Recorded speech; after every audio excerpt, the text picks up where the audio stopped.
बहुत खुशकिस्मत हो तुम तारा सिंह, जो अल्लाह ने तुम्हें अपनी पनाह में बुलाया है, तुम्हें मुसलमान बनने का मौका अता फरमाया है। क्या सोच रहे हो? तुम्हें इस्लाम कबूल है? आदमी का सबसे बड़ा मजहब है अपनी बीवी और बच्चों की हिफाजत करना। तुम्हें इस्लाम कबूल है? काशी काबा एक है राम रहीम। तुम्हें इस्लाम कबूल है या नहीं? कबूल है या नहीं? कबूल है या नहीं? कबूल है या नहीं?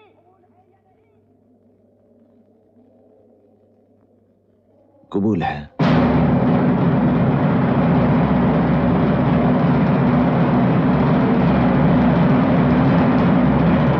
भाई माशाअल्लाह, सुभान अल्लाह। आओ मस्जिद में चलकर पूरे एतमाद और एतकाद के साथ एक मिनट काजी साहब,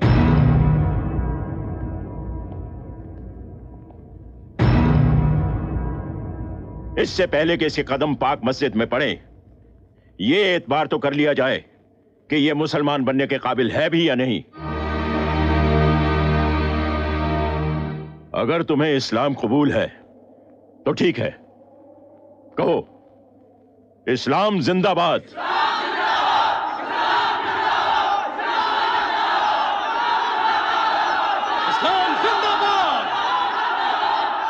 इस्लाम जिंदाबाद।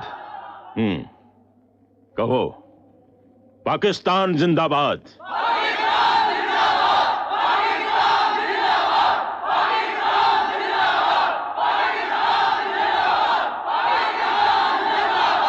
पाकिस्तान जिंदाबाद।